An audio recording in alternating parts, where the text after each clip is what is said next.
สิเฮ็ดให้รสชาติต้มยำเฮานี่บ่แซ่บเลยบอกเลยอันนี้คือต้องสดต้องอันใหม่เลยหมักนาวนี่เนาะแล้วค่อยก็สิใส่หมักเล่นนำเนาะมื้อนี้มื้อเล่นนี่สิใส่เป็นหมักเล่นน้อยเนาะแล้วก็สิมาตำหมักพริกเนาะหมักพริกนี่สิใส่เป็นหมักพริกแดงจินดาเนาะเพราะว่าข่อยมีหมักพริกแดงจินดาอยู่แต่ว่าถ้าใครมีเป็นหมักพริกขี้หนูใส่ก็ได้เนาะแห้งหอมแห้งแซ่บเนาะแต่ว่ามีหมักพริกอันนี้ใส่หมักพริกอันนี้ก็ได้เนาะบ่เป็นหยังส่วนปลาเนี่ยเฮาได้มาใหม่ๆเฮาก็จะเอามาหั่นแบบนี้เนาะหั่นเอาแต่เนื้อมันเพราะว่าข่อยเวลาข่อยเฮ็ดต้มปลาเนาะข่อยจะบ่ใส่กระดูกมันเนาะเพราะว่ามีความรู้สึกว่ามันกินยากแล้วมันก็บ่งามเนาะก็จะมาหั่นเอาแบบนี้เลยเวลาเฮ็ดให้ลูกค้าเขาก็จะเฮ็ดแบบนี้คือกันเนาะก่อนจะต้มก็ต้องเอาไปลวกแบบว่าลวกน้ำสะดุ้งน้ำก่อนหน่อยนึงเนาะในหม้อน้ำที่เฮาตั้งไว้เฮาใส่เกลือหน่อยนึงแล้วก็ใส่ใบเตยเนาะลงไปเพื่อดับกลิ่นข้าวนะขั้นตอนนี้ลวกแป๊บเดียวเลยอย่าไปลวกโดนเพราะว่าถ้าลวกโดนมันปลามันสุกเวลาเฮาเอาไปต้มมันสิเฮ็ดให้แข็งหรือว่าเปื่อยเกินไปนั่นเองเนาะแล้วเราก็มาตั้งหม้อเตรียมต้มเนาะหม้อนี่ในนี่มันสิมีอันก่อนที่ว่าเป็นน้ำแข็งคือน้ำซุปหรือว่าน้ำสต๊อกนั่นเองเนาะค่อยเฮ็ดไว้แช่แข็งไว้เวลาเอามาเฮ็ดกินมันจะง่ายเนาะมันจังบ่ได้มาเฮ็ดใหม่มันเสียเวลานะตั้งหม้อน้ำสต๊อกให้เดือดแล้วเราก็เอาเครื่องปรุงใส่เนาะเครื่องปรุงนี่ก็จะมีรสดีแล้วก็ผงนัวเนาะใส่ลงไปนะ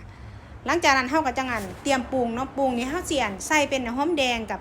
ข่าตะไคร้ลงไปก่อนเนาะเพราะว่าให้กินมันหอมขึ้นมาจักน้อยเราจังสิเอาปลาลงไปเนาะขั้นตอนใส่ปลาเนี่ยเฮาห้ามข้นห้ามหยังมันเด้อเพราะว่ามันบ่แม่นว่ามันสีขาวมันหยังดอกมันสีเปื่อยนะเฮาบ่อยากให้ข้นนะแล้วเฮาก็ใส่ตามโดยเฮ็ดฟางนะเฮ็ดฟางลงไปต้มให้มันฟดนิดนึงแล้วเฮาก็ใส่ใบมะกรูดลงไปเนาะแล้วก็ตามโดยใส่หมักเลนลงไปเลยเนาะแล้วก็ตามใส่หมักพริกที่เฮาตำไว้เนาะทีนี้นะใส่หมักพริกแล้วกันข้นๆน้อยนึงเนาะบาดนี้เนาะแต่ว่าอย่าข้นแห้งเพราะว่ามันสิเปื่อยเนาะแล้วก็ใส่เป็นผักขะแยงลงไปใส่ผักขะแยงแล้วก็ใส่ต้นหอมเนาะตะวันขั้นตอนใส่ต้นหอมแล้วนี่ก็คือปิดไฟเลยเนาะบ่ต้องถ่าให้มันเดือดเนาะส่วนน้ำปลานี่เฮาสิใส่ที่หลังเนาะน้ำปลากับมะนาวนี่คือน้ำปลากับมะนาวต้องใส่ที่หลังถ้าเฮาไปใส่พร้อมกันกับตอนที่มันฟดอยู่มันจะเฮ็ดให้รสชาติของต้มปลาเฮาน่ะเพี้ยนหรือว่ามันบ่แซ่บหรือมันบ่หอมนั่นเองเนาะหรือว่าอันนี้เป็นความคิดส่วนตัวรสชาติส่วนตัวที่ตัวเองมักก็ได้เนาะแต่ว่าถ้าคนอื่นจะลองเฮ็ดเบิ่งก็แล้วแต่เนาะหลังจากเฮ็ดซิมรสชาติเบิ่งมันโอเคแล้วก็สามารถตักเสิร์ฟเลยเนาะอันนี้คือมื้อนี้ข้อยจะเฮ็ดกินเนาะแต่ว่าข้อยจะตักใส่หม้อนี่แหละเนาะพอมีความรู้สึกว่าเห็นลูกค้ากินแล้วกันอยากกินน้ำเขาบอกง่ายๆซะมื้อนี้ก็เลยสิมาเฮ็ดกินข้อยบอกได้เลยว่าต้มส้มปลาคั่งหม้อนี่แซ่บแห้งข้อยรับประกันบ่เชื่อลองไปเฮ็ดให้